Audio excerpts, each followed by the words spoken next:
Welcome to রাতের ভূত। আজকের ৪৫ নম্বর এপিসোডে সবাইকে আন্তরিক ভালোবাসা অভিনন্দন। আমি রনি, আর আজকের গল্প পাঠিয়েছে সুন্দরবন থেকে ইমরান। তাহলে চলো তার ভাষাতেই বলছি। আমার নাম ইমরান আলী, বয়স এখন ৪০-এর কাছাকাছি। কিন্তু যেটা আমি বলতে চলেছি সেটা ঘটেছিল আজ থেকে প্রায় ১৩ বছর আগে, ২০১২ সালের জুন মাসে। তখন আমি সদ্য চাকরিতে ঢুকেছি, একটা বেসরকারি সংস্থায় মার্কেটিংয়ের কাজ। তখন মাঝে মাঝে সাউথ ২৪ পরগনার বিভিন্ন গ্রামে যেতে হতো ক্লায়েন্টের সঙ্গে দেখা করতে। সেইবার একটা দরকারে আমাকে যেতে হয়েছিল মোড়াগাছা নামক একটা ছোট্ট গ্রামে। যাওয়ার একটাই সহজ রাস্তা, ক্যানিং থেকে একটা লোকাল বাস ধরে পাথরঘাটা, সেখান থেকে আবার একটা ছোট লঞ্চ করে মোড়াগাছা ফেরিঘাট। সব মিলিয়ে শহর থেকে একেবারে বিচ্ছিন্ন একটা জায়গা। সন্ধ্যা নামতেই চারিদিকে ঘুটঘুট অন্ধকার।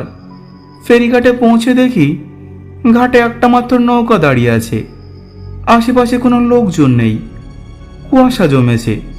তবুও সাহস করে এগিয়ে গিয়ে ডেকে উঠলাম, কাকু, মোড়াগাছা যাব। নৌকায় বসে থাকা মাঝি মাথা তুলে আমার দিকে তাকালো, মুখের অর্ধেক অন্ধকারে ঢাকা, কেমন একটা থমথমে ভাব। সে শুধু বলল, চলে আসুন, নদী নামছে। আমি ঠিক বুঝতে পারলাম না নদী নামছে মানে কি, কিন্তু নৌকায় উঠেই অদ্ভুত একটা অনুভূতি হলো। মনে হলো যেন আমি কিছুতেই ভারসাম্য পাচ্ছি না, অথচ নদীর জল খুব শান্ত, এমনকি শব্দও নেই। হঠাৎ করেই খেয়াল করলাম পানিতে কোনো ঢেউ নেই, অথচ নৌকা চলছে, এক ফোঁটা ছপছপ শব্দও নেই।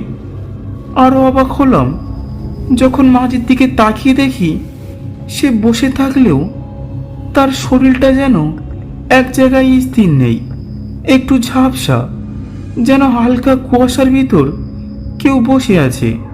আমি জিজ্ঞেস করলাম, আপনার নাম কি? সে জবাব দিল না, চুপচাপ হাল নাড়াতে লাগলো।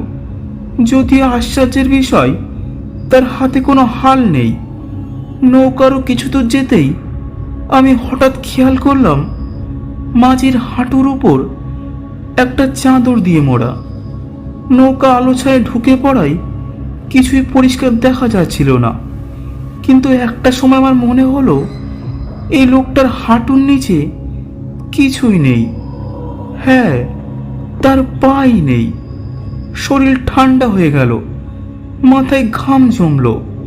ভাবলাম, না, এসব নিশ্চয়ই আমার মনের ভুল। আচমকা চারদিক ঘোলাটে হতে শুরু করলো। মনে হচ্ছিল পুরো নৌকাটা যেন জলের উপরে না, হাওয়ার উপরে ভাসছে। আমি ঘাবড়ে গিয়ে বললাম, কাকু, নৌকা কি সঠিক পথে যাচ্ছে? সেই প্রথম মাঝি মুখ খুলল, বলল, এই পথ আমি চোখ বন্ধ করেই চিনতে পারি। কতজনকেই পার করলাম, কেউ আর ফেরেনি। আমি যেন জমে গেলাম। তখনই বুঝলাম কিছু একটা ভয়ানক ভুল হচ্ছে। পিছনে তাকিয়ে দেখি ঘাট অনেক দূরে চলে গেছে, আর সামনেটা শুধু কুয়াশা। আমার গলা শুকিয়ে গেল। চিৎকার করতে গিয়ে গলা দিয়ে শব্দই হলো না। কোনো মতে নিজেকে সামনে নিয়ে বললাম, আপনি আপনি কে? মাঝি ধীরে ধীরে মুখ ফিরিয়ে তাকালো। এইবার তার মুখটা ভালো করে দেখা গেল। এক পাশ পুরো ঝলসে গেছে, আর চোখ দুটো দগদগে লাল, একেবারে অস্বাভাবিক। সে বলল, আমি তো সেই মাঝি যার নৌকা ডুবে গিয়েছিল বছর 10 আগে এই নদীতেই।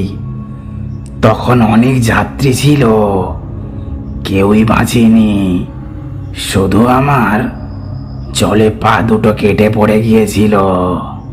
তারপর কি বললো জানো? তবুও কাজ ছাড়িনি। আমার তো টিকিট নেই, কিন্তু মানুষ নেই। দিনের বেলা কেউ আমায় দেখে না। আমি রাতের যাত্রীদের নিয়ে যাই, যারা ঠিক ঘাট চেনে না কিংবা ভুল সময়ে আসে, তাদের আমি নিয়ে যাই। আমার বুকের ভিতর ধবনি তুলল। তুমি কি মৃত? সে হেসে বলল, তোমার কি মনে হয় আমি বেঁচে আছি? এরপর হঠাৎ চারপাশে ঝড়ের শব্দ হলো। ঘন কুয়াশার ভিতর দিয়ে হঠাৎ নৌকা থেমে গেল। আমি কিছুক্ষণ চোখ বন্ধ করেছিলাম।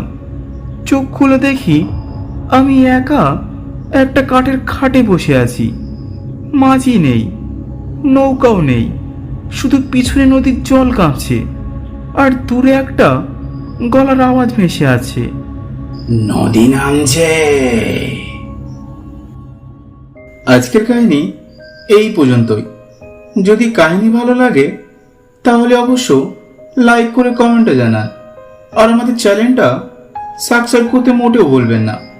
আর একটা কথা, আপনি যদি আপনার জীবনে ঘটে যাওয়া বা অন্য কারোর মুখ থেকে শোনা সত্যি ঘটনা আমাকে পাঠাতে চান, তাহলে অবশ্যই আমার ভিডিও ডেসক্রিপশনে আমার জিমেল দেওয়া আছে, ওখানে পাঠাতে পারেন। ধন্যবাদ।